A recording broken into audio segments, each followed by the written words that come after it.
क्या दोस्तों आपको पता है हाल ही में सुर्खियों में रही प्रणति नायक का संबंध किस खेल से है?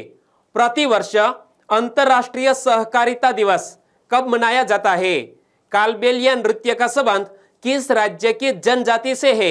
ऐसे ही 13 बड़ी खबरों को कवर करते हुए हमने आज का बोले तो 3 जुलाई 2021 का करंट अफेयर का वीडियो तैयार किया है। क्वालिटी की दृष्टि से बेस्ट है यह वीडियो, आप लास्ट तक देखें। लास्ट में मैं आपसे एक क्वेश्चन पूछूंगा जिसका आंसर आपको नीचे कमेंट बॉक्स में देना है। और अभी तक आपने हमारी GK 2020 चैनल को सब्सक्राइब नहीं किया है तो सब्सक्राइब कीजिए, पास में जो बेल आइकन है उसे भी प्रेस कर दीजिए, क्योंकि आने वाले हर एक वीडियो की अपडेट आपको सबसे पहले मिले।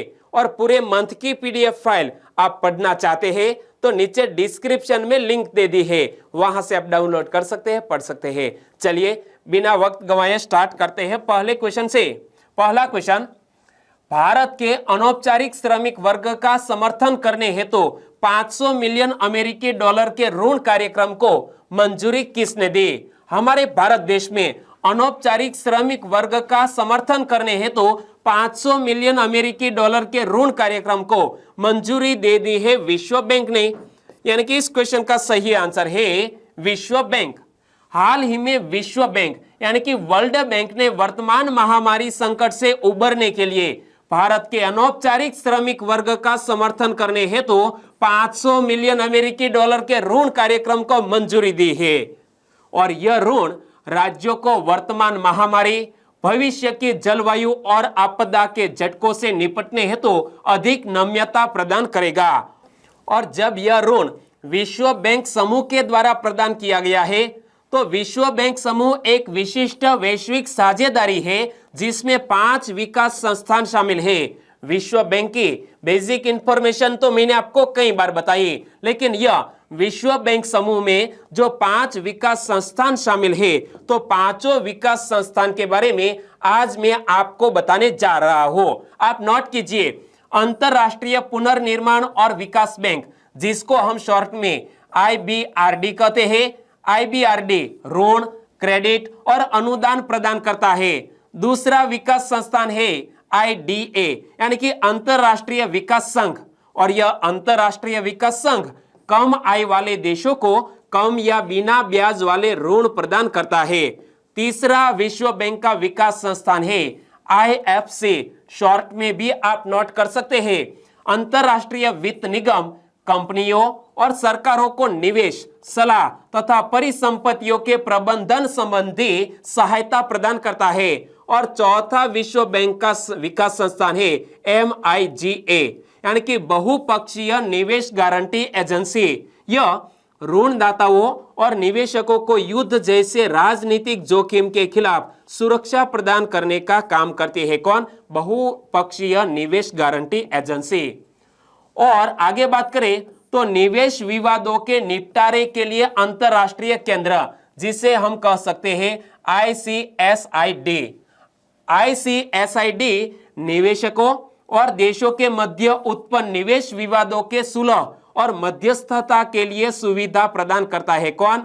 ICSID, जिसका पूर्ण स्वरूप क्या होता है, यहां पढ़ सकते हैं, international centre for settlement of investment disputes, जो इसका पूर्ण स्वरूप है। एक बार फिर से पढ़ लेते हैं। ICSID का पूर्ण स्वरूप international centre for settlement of investment disputes. Okay. और दोस्तों इसी तरह हर क्वेश्चन से जुड़े इंपॉर्टेंट फैक्ट मैं आपके सामने रखता हूं। हमारा यह तरीका आपको अच्छा लगता है, लाइक करना मत भूलिएगा। दूसरा क्वेश्चन है आपकी स्क्रीन पर, प्रत्येक वर्ष अंतरराष्ट्रीय सहकारिता दिवस कब मनाया जाता है?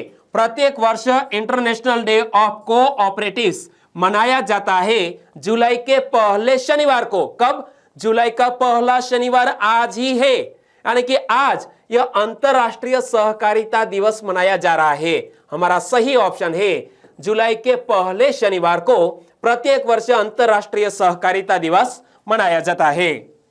और जुलाई का पहला शनिवार बोले तो अंतरराष्ट्रीय सहकारिता दिवस यानी कि इंटरनेशनल कोऑपरेटिव्स डे किसके द्वारा मनाया जाता है? संयुक्त राष्ट्र द्वारा, यूनाइटेड नेशंस के द्वारा यह दिवस मनाया जाता है। और यह दिवस मनाने का उद्देश्य क्या है? सहकारिता के बारे में जागरूकता बढ़ाना। क्या? सहकारिता के बारे में जागरूकता बढ़ाना।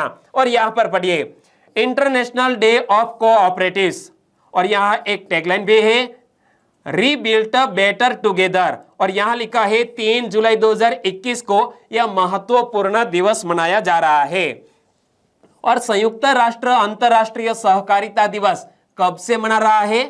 1923 से जुलाई के पहले शनिवार को यह दिवस मनाया जा रहा है। कब से? 1923 से। और सहकारिता दुनिया भर में कितने लोगों को रोजगार देती है? तकरीबन 280 मिलियन लोगों को यह सहकारिता दुनिया भर में रोजगार देती है। और संयुक्त राष्ट्र के वर्तमान महासचिव कौन है? Antonio Guterres. इमेज में आप देख सकते हैं। तीसरा क्वेश्चन, कालबेलिया नृत्य का संबंध निम्न में से किस राज्य की जनजाति से है? इमेज में आप देख सकते हैं। क्या यह पहनावे से आप पहचान सकते हैं? और यहाँ एक व्यक्ति बैठा हुआ है और हाथ में कुछ लेकर बजा रहा है, और यह महिलाएं दोस्तों नृत्य कर रही है। और यह पहनावे से तो लग सकता है कि यह राजस्थान का ही एक फेमस नृत्य है जिसका नाम है कालबेलिया। और कालबेलिया एक जनजाति है। कालबेलिया जनजाति का यह नृत्य और जाति के नाम पर ही पड़ा है। संबंध है राजस्थान राज्य से, यानी कि इस क्वेश्चन का सही आंसर है राजस्थान। लेकिन यह कालबेलिया नृत्य करंट अफेयर में क्यों आया? तो देखो, हाल ही में कोविड-19 महामारी के कारण कालबेलिया नृत्य करने वाले छात्रों के बीच चेंडाविया नामक एक एप्लीकेशन लोकप्रियता प्राप्त कर रहा है। क्या? एक मोबाइल एप्लीकेशन है जिसका नाम है चेंडाविया। और यह चेंडाविया है ना, वो कालबेलिया नृत्य से जुड़ा हुआ एक मोबाइल ऐप है जो लोकप्रियता प्राप्त कर रहा है, और इसीलिए करंट अफेयर में आया है यह कालबेलिया। और दोस्तों, क्लास 1-2 के एग्जामिनेशन में कई बार हमारे भारतीय कला और संस्कृति से जुड़े हुए क्वेश्चन एग्जामिनेशन में पूछ लिया जाए, तो करंट इश्यू को ध्यान में रखते हुए इसी घटना को बेस बनाते हुए क्वेश्चन पूछ लिया जा सकता है। और इसीलिए देखो, कालबेलिया नृत्य कालबेलिया समुदाय के पारंपरिक जीवन शैली की एक अभिव्यक्ति है, और यह इसी नाम की एक राजस्थानी जनजाति से संबंधित है। किसी? यह कालबेलिया जनजाति से संबंधित है यह नृत्य, और किस राज्य में? राजस्थान में। और कालबेलिया नृत्य को वर्ष 2010 में संयुक्त राष्ट्र शैक्षिक, वैज्ञानिक और सांस्कृतिक संगठन यानी कि यूनेस्को की अमूर्त सांस्कृतिक विरासत की सूची में शामिल किया गया था। और हमारे भारत देश के यह अमूर्त सांस्कृतिक विरासत की लिस्ट में ऐसे कितने 13 को स्थान दिया गया है। 13 ऐसे है कालबेलिया नृत्य जैसे विभिन्न महत्वपूर्ण जिसको इस लिस्ट में स्थान दिया गया है। और कालबेलिया नृत्य का एक और अनूठा पहलू यह है कि इसे केवल महिलाओं द्वारा प्रस्तुत किया जाता है। किसके द्वारा? केवल महिलाओं के द्वारा इसे प्रस्तुत किया जाता है, जबकि पुरुष वाद्य यंत्र बजाते हैं। यहां देख सकते हैं, पुरुष वाद्य यंत्र बजाते हैं और संगीत प्रदान करते हैं, लेकिन नृत्य कौन करती है? यह राजस्थान की कालबेलिया जनजाति की महिलाएं। और कालबेलिया की सबसे अधिक आबादी राजस्थान के किस जिले में पाई जाती है? तो याद रखो, यहां आपका ध्यान होना चाहिए, मोस्ट इंपोर्टेंट क्वेश्चन बन सकता है। कालबेलिया की सबसे अधिक आबादी राजस्थान के पाली जिले में पाई जाती है। कहां पर? पाली जिले में। और इसके बाद अजमेर, चित्तौड़गढ़ और उदयपुर जिले, यह सभी राजस्थान के जिले हैं। तो यहां यह कालबेलिया की जनजाति पाई जाती है। और राजस्थान के अन्य पारंपरिक लोक नृत्य कौन कौन से हैं?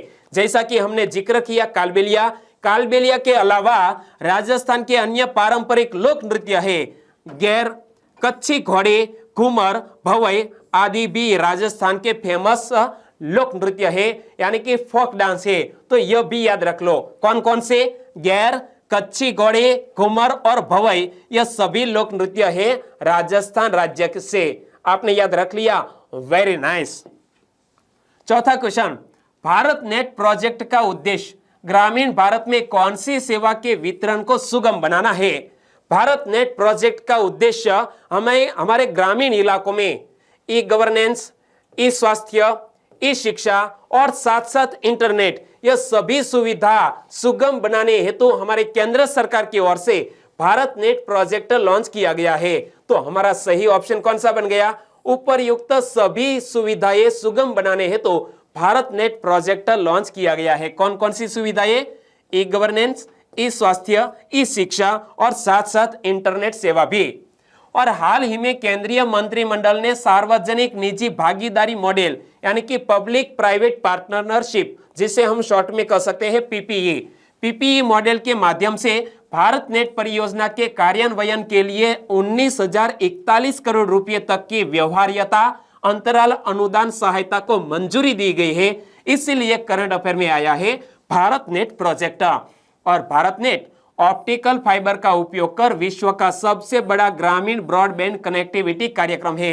तो यह फैक्ट याद रख लीजिए, विश्व का सबसे बड़ा ग्रामीण ब्रॉडबैंड कनेक्टिविटी कार्यक्रम जिसका नाम है भारत नेट, ऑप्टिकल फाइबर का उपयोग करते हुए यह कार्यक्रम चलाया गया है। और भारत ब्रॉडबैंड नेटवर्क लिमिटेड, क्या भारत ब्रॉडबैंड नेटवर्क लिमिटेड द्वारा कार्यान्वित एक प्रमुख मिशन भी है यह।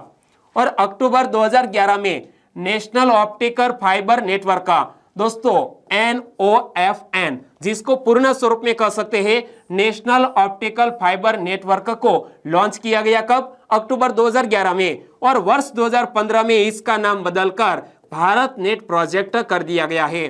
तो भारत नेट प्रोजेक्ट का पहले नाम क्या था? तो पहले नाम था नेशनल ऑप्टिकल फाइबर नेटवर्क और 2015 में नाम बदलकर भारत नेट प्रोजेक्ट कर दिया गया। और यह भारत नेट प्रोजेक्ट को किसके द्वारा वित्त पोषित किया गया है? संपूर्ण परियोजना को यूनिवर्सल सर्विस ऑब्लिगेशन फंड, क्या universal service obligation fund short में कहे तो USOF द्वारा वित्त पोषित किया जा रहा है, जिसे देश के ग्रामीण और दूर दराज क्षेत्रों में दूरसंचार सेवाओं में सुधार के उद्देश्य से स्थापित किया गया था। पांचवा क्वेश्चन, गिंडी राष्ट्रीय उद्यान किस राज्य में स्थित है? या इमेज में देखिए, क्या गिंडी नेशनल पार्क किस राज्य में स्थित है?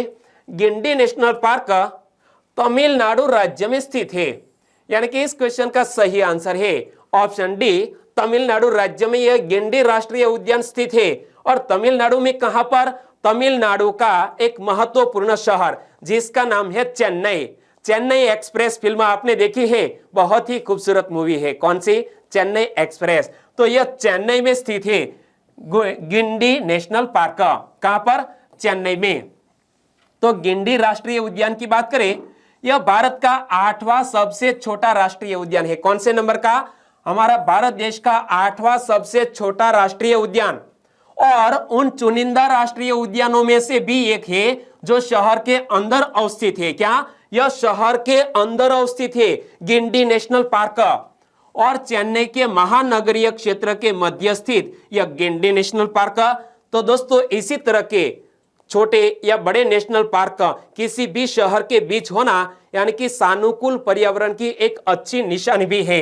और यहां पर लिखा है, कौन सी भाषा है? मुझे पढ़नी आती है। क्या लिखा है? यह लिखा है नेशनल पार्क। और यहां बैनर कुछ कट गया है, आगे लिखा था गिंडी। क्या? गिंडी। दोस्तों मजाक कर रहा हूं, मुझे यह पढ़ने आता है इंग्लिश, लेकिन यह जो लैंग्वेज है वो मुझे नहीं आती है।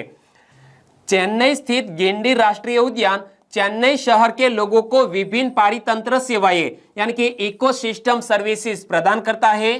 पारितंत्र सेवाओं का आशय मानव कल्याण के लिए पारिस्थितिकी तंत्र के प्रत्यक्ष एवं अप्रत्यक्ष योगदान से है। और गिंडी सर्प उद्यान, क्या यह गिंडी सर्प उद्यान गिंडी राष्ट्रीय उद्यान के साथ ही स्थित है?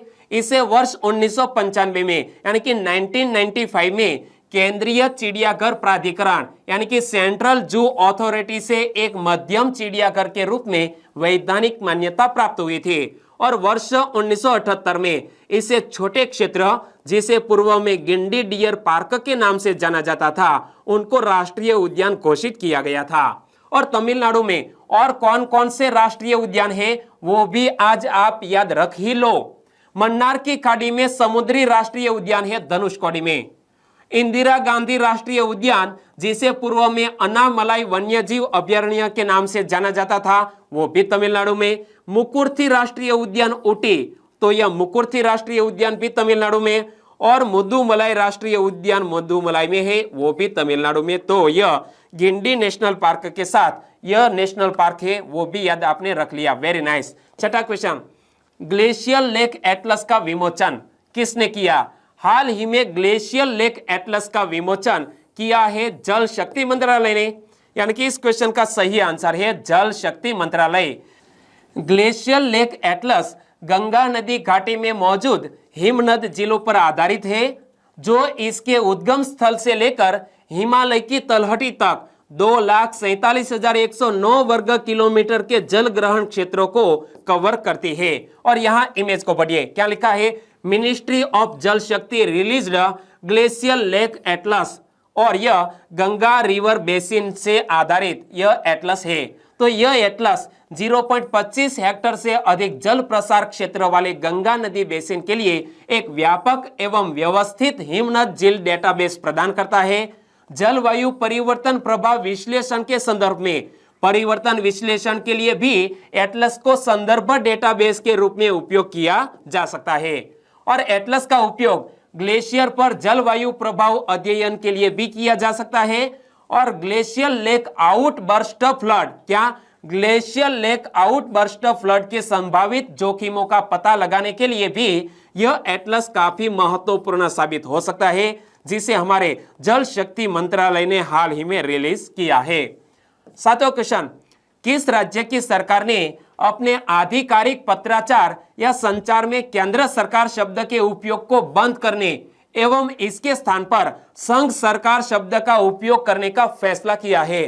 दोस्तों, कॉन्स्टिट्यूशन से जुड़ा हुआ मोस्ट इंपोर्टेंट क्वेश्चन है। हाल ही में एक राज्य की सरकार ने अपने जो आधिकारिक पत्राचार या संचार है, इसमें केंद्र सरकार शब्द का उपयोग न करते हुए अब संघ सरकार शब्द का उपयोग करने का फैसला किया है। सरकार का नाम है तमिलनाडु सरकार, यानी कि इस क्वेश्चन का सही आंसर है तमिलनाडु। और यहाँ जब हमारे भारत के संविधान से जुड़ा हुआ यह क्वेश्चन है, तो कुछ ऐसे फैक्ट मैं आज आपको बताने जा रहा हूं जो एग्जामिनेशन के पॉइंट ऑफ व्यू से मोस्ट इंपोर्टेंट है। सामान्य तौर पर भारत में संघ सरकार और केंद्र सरकार शब्दों का उपयोग किया जाता है। हालांकि संविधान सभा के मूल संविधान के 22 भागों में 395 अनुच्छेदों और 8 अनुसूचियों का पढ़ने के बाद यह कहा जा सकता है कि केंद्र या केंद्र सरकार शब्द का उपयोग कहीं भी नहीं किया गया है। याद रख लो दोस्तों, हमारे यह पूरे कॉन्स्टिट्यूशन में कहीं भी केंद्र या केंद्र सरकार शब्द का उपयोग नहीं किया गया है, इसके बदले संघ सरकार शब्द का यूज किया गया है। और हमारे संविधान में जब दोस्तों हमारा संविधान बनकर तैयार हुआ, तब इसमें 22 भाग 395 अनुच्छेद और 8 अनुसूचियों में बटा हुआ था हमारा कॉन्स्टिट्यूशन ऑफ इंडिया। लेकिन हाल ही में कुछ परिवर्तन आया है, यानी कि संविधान के जो भाग है इसको भी बढ़ाया गया है। अनुसूचियों की संख्या वर्तमान में कितनी हो गई है और हमारे कॉन्स्टिट्यूशन में कितने आर्टिकल है, आपको याद है तो नीचे कमेंट सेक्शन में जरूर बताना। संविधान सभा का पक्ष क्या था इस मामले में? भारतीय संविधान के अनुच्छेद 1 के एक अंश में कहा गया है कि भारत, जो कि भारत है, राज्यों का एक संघ होगा। तो भारत दोस्तों हमारा राज्यों का एक संघ है, इसमें से कोई भी राज्य को अलग होने का अधिकार नहीं है। तो 13 दिसंबर 1946 को हमारे भारत देश के प्रथम प्रधानमंत्री, तब प्रधानमंत्री नहीं थे, जवाहरलाल नेहरू जी ने इस संकल्प के माध्यम से संविधान सभा के लक्ष्यों और उद्देश्यों को पेश किया था कि भारत स्वतंत्र संप्रभु गणराज्य में शामिल होने के इच्छुक क्षेत्रों का एक संघ होगा। और 1948 में संविधान का मसौदा प्रस्तुत करते समय मसौदा समिति के अध्यक्ष कौन? हमारे डॉक्टर BR अंबेडकर साहब ने कहा था कि समिति ने संघ शब्द का इस्तेमाल किया था क्योंकि भारतीय संघ इकाइयों का एक समझौते का परिणाम नहीं था, यानी कि यह कोई समझौता नहीं है, यह भारत है, इसमें से किसी भी राज्य को अलग होने का अधिकार नहीं है। घटक इकाइयों को संघ से अलग होने की कोई स्वतंत्रता नहीं थी। 8वां क्वेश्चन, निम्न में से किस देश ने अपने पहले क्वारंटाइन मुक्त द्वीप फुकेट में पर्यटकों का स्वागत किया है? कोरोना महामारी के कारण लगभग यह पर्यटन उद्योग रुक गया था। एक बार पुनर्जीवित करने के लिए यह एक द्वीप जिसका नाम है फुकेट, फुकेट में पर्यटकों का स्वागत किया है थाईलैंड की सरकार ने, यानी कि इस क्वेश्चन का सही आंसर है थाईलैंड। और बहुत ही सुहावना दृश्य आप देख सकते हैं, यह है फुकेट एक द्वीप और यहाँ पर पर्यटकों का स्वागत किया है थाईलैंड की सरकार ने। फुकेट सैंडबॉक्स योजना के तहत पहले क्वारंटाइन मुक्त द्वीप फुकेट पर लगभग 250 पर्यटक पहुंचे और ये पर्यटक 4 विमानों में विशेषकर मध्य पूर्व से आए और इन्हें क्वारंटाइन नहीं किया जाएगा, लेकिन वे 14 दिन तक द्वीप से बाहर नहीं जा सकेंगे। क्या 14 दिन तक यह फुकेट द्वीप पर यह पर्यटकों को रुकना होगा। और थाईलैंड में पर्यटन उद्योग को फिर से पटरी पर लाने के प्रयास किए जा रहे हैं और यह पहला कदम उठाया गया है थाईलैंड की ओर से। नवा क्वेश्चन, सुप्रीम कोर्ट ने एक देश एक राशन कार्ड योजना कब तक लागू करने का आदेश दिया है। हमारी सुप्रीम कोर्ट ने हमारी संघ सरकार को एक देश एक राशन कार्ड योजना लागू करने का आदेश 31 जुलाई तक दिया है, यानी कि 31 जुलाई तक हमारे भारत देश के सभी राज्य एवं केंद्र शासित प्रदेशों में एक देश एक राशन कार्ड योजना लागू की जाएगी। यानी कि इस क्वेश्चन का सही आंसर है 31 जुलाई। सुप्रीम कोर्ट ने एक देश एक राशन कार्ड योजना लागू करने की समय सीमा तय कर दी है। अब सभी राज्यों और केंद्र शासित प्रदेशों को इसे 31 जुलाई तक लागू करना है और केंद्र सरकार ने 1 जनवरी 2020 को 12 राज्यों में इस योजना को लागू किया था। कब? हमारी संघ सरकार ने 1 जनवरी 2020 को 12 राज्यों में इस योजना को लागू किया था। और एक देश एक राशन कार्ड योजना प्रवासी और असंगठित क्षेत्र के कामगारों के लिए इसीलिए बनाई गई थी ताकि कोई भी कामगार अपने कार्ड पर देश भर में किसी भी राज्य में कहीं से भी राशन ले सके। और इसीलिए हमारी यह यूनियन गवर्नमेंट ने one nation one ration card योजना लॉन्च की थी। और योजना का मकसद क्या? हर एक को भोजन सुनिश्चित करना है। यानी कि one nation one ration card योजना का उद्देश्य क्या है? हर एक को भोजन सुनिश्चित करना। पर दुख की बात यह है कि एक देश एक राशन कार्ड योजना को जिस प्रभावी तरीके से लागू किया जाना था इसमें उल्लेखनीय प्रगति नहीं दिखाई दी और इसलिए हमारी जो सुप्रीम कोर्ट है उन्होंने हस्तक्षेप किया है। 10वां क्वेश्चन, हौसला इंस्पायरिंग हर ग्रोथ कार्यक्रम कहां लॉन्च किया गया? हौसला इंस्पायरिंग हर ग्रोथ नामक एक कार्यक्रम लॉन्च किया गया है जम्मू कश्मीर में। यानी कि इस क्वेश्चन का सही आंसर है जम्मू कश्मीर। और जम्मू कश्मीर के लेफ्टिनेंट गवर्नर कौन है? तो इमेज में आप देख सकते हैं मनोज सिन्हा को। उपराज्यपाल जम्मू कश्मीर ऐसे मनोज सिन्हा ने यूनियन टेरिटरी में महिला उद्यमिता को उत्प्रेरित करने के लिए एक व्यापक कार्यक्रम जिसका नाम है हौसला इंस्पायरिंग हर ग्रोथ। क्या नाम है? हौसला इंस्पायरिंग हर ग्रोथ नामक एक कार्यक्रम लॉन्च किया है। और सरकार की प्राथमिकता महिला और पुरुष उद्यमियों के बीच की जो खाई है उसको व्यवस्थित तरीके से कम करना और उन महिलाओं को प्रोत्साहित करना है जो वर्तमान में विभिन्न व्यवसायों में लगी हुई है ताकि वे भी हौसला कार्यक्रम का हिस्सा बन सके। 11वां क्वेश्चन, अंटार्कटिक में कितनी डिग्री सेल्सियस तापमान दर्ज किया गया जो अब तक का सबसे गर्म तापमान है? दोस्तों, ग्लोबल वार्मिंग भी कह सकते हैं और क्लाइमेट चेंजेस भी कह सकते हैं। हाल ही में यह अंटार्कटिक में कितने डिग्री सेल्सियस तापमान दर्ज किया गया जो अब तक का सबसे गर्म तापमान है? अंटार्कटिक में हाल ही में 18.3 डिग्री सेल्सियस तापमान दर्ज किया गया जो अब तक का सबसे गर्म तापमान है। यानी कि इस क्वेश्चन का सही आंसर है ऑप्शन बी 18.3 डिग्री सेल्सियस। दोस्तों, सबसे मोस्ट इंपोर्टेंट यह क्लाइमेट चेंजेस से जुड़ा हुआ क्वेश्चन है। याद रखो, संयुक्त राष्ट्र के विश्व मौसम विज्ञान संगठन यानी कि वर्ल्ड मीटीरियोलॉजी ऑर्गेनाइजेशन ने कहा है कि 6 फरवरी 2020 को अंटार्कटिक प्रायद्वीप पर अर्जेंटीना के एस्पेरांजा अनुसंधान केंद्र, किसने? एस्पेरांजा अनुसंधान केंद्र जो यह अर्जेंटीना का है, उनमें एक केंद्र में रिकॉर्ड किया गया कि 18.3 डिग्री सेल्सियस तापमान दर्ज किया गया था। और इससे पहले 2015 में सबसे ज्यादा तापमान कितना?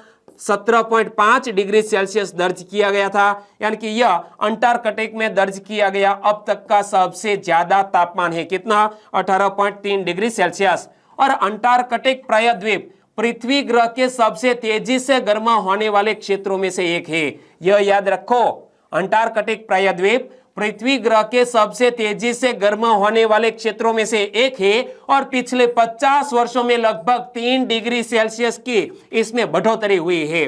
और यह नया तापमान रिकॉर्ड जलवायु परिवर्तन के अनुरूप है और अंटार्कटिक प्रायद्वीप पर 1979 के मुकाबले 2017 के बीच 6 गुना रफ्तार से बर्फ पिघल रही है। क्या 1979 के मुकाबले 2017 के बीच तकरीबन 6 गुना रफ्तार से यह जो बर्फ की चट्टानें हैं वो पिघल रही है।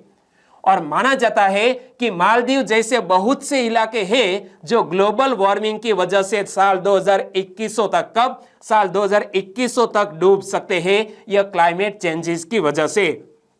12वां क्वेश्चन, उत्तर प्रदेश के बस्ती में PSA ऑक्सीजन संयंत्र का वर्चुअल माध्यम से शुभारंभ किसने किया? उत्तर प्रदेश के बस्ती जिले में PSA ऑक्सीजन संयंत्र का वर्चुअल माध्यम से शुभारंभ किया है मनसुख मांडविया जी ने। यानी कि इस क्वेश्चन का सही आंसर है मनसुख मांडविया। इमेज में आप देख सकते हैं। और मनसुख मांडविया हमारे किस मंत्रालय के मंत्री हैं? रसायन और उर्वरक राज्य मंत्री है मनसुख मांडविया जी। मनसुख मांडविया ने उत्तर प्रदेश के बस्ती में PSA ऑक्सीजन संयंत्र का वर्चुअल माध्यम से शुभारंभ किया और उर्वरक और रसायन त्रावणकोर लिमिटेड ने इस संयंत्र की आपूर्ति की है। और दोस्तों, यहां जब हम ऑक्सीजन संयंत्र की बात करते हैं तो भारत देश के लिए अभी भी जरूरत है ऑक्सीजन की, क्योंकि कोविड-19 की कौन सी लहर कब आ सकती है कोई भी अभी हम अंदाजा नहीं लगा सकते। 13वां क्वेश्चन, सुर्खियों में रही प्रणति नायक का संबंध किस खेल से है? इमेज आप देख सकते हैं। दोस्तों, पहनावे से ही पता चल सकता है प्रणति नायक का संबंध जिम्नास्टिक से है। यानी कि इस क्वेश्चन का सही आंसर है ऑप्शन सी, जिम्नास्टिक। इमेज आप देख सकते हैं। नाम क्या है? प्रणति नायक। आकाशवाणी से जारी विशेष ओलंपिक श्रृंखला में पश्चिम बंगाल की जिम्नास्ट प्रणति नायक के बारे में बात की गई। यानी कि टोक्यो ओलंपिक में एक जिम्नास्ट के रूप में भारत देश का प्रतिनिधित्व करने वाली है प्रणति नायक, और जिसकी आकाशवाणी द्वारा हाल ही में बात की गई है, इसीलिए करंट अफेयर में आई है। इस साल टोक्यो ओलंपिक में जिम्नास्टिक में भारत का प्रतिनिधित्व प्रणति नायक कर रही है। और प्रणति नायक ने बहुत ही चुनौतियों के बावजूद 2004 में कोलकाता से अपने जिम्नास्टिक की करियर की शुरुआत की थी। और प्रणति नायक ने अपने जिम्नास्टिक सफर की बड़ी सफलता तब हासिल की जब उन्होंने मंगोलिया में 2019 एशियाई चैंपियनशिप में कांस्य पदक हासिल करके देश का गौरव बढ़ाया। और प्रणति ने अपना ओलंपिक क्वालिफिकेशन कॉन्टिनेंटल कोटा हासिल किया है। तो हमारी चैनल की ओर से यह प्रणति नायक को कांग्रेचुलेशन, और हमारे भारत देश के पहला यह जिम्नास्टिक के क्षेत्र में गोल्ड मेडल जीते, ऐसी हमारी शुभकामनाएं। और अब बात करते हैं लास्ट वीडियो के क्वेश्चन की। लास्ट वीडियो में मैंने आपसे क्वेश्चन पूछा था 27 जून से 10 जुलाई तक कौन सा पखवाड़ा मनाया जा रहा है?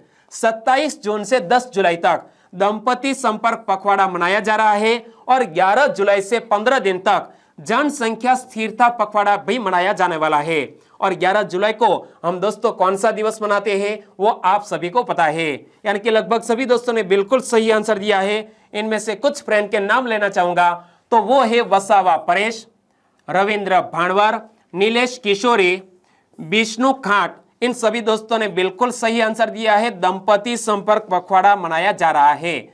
जयराज राठवा, कीर्ति भोये, किंजल चावड़ा, मेघा परमार, आप सभी का आंसर बिल्कुल सही है। तो आकाश अनुपम ने इस क्वेश्चन के बारे में डिटेल में बताया है। Thank you so much Akash ji.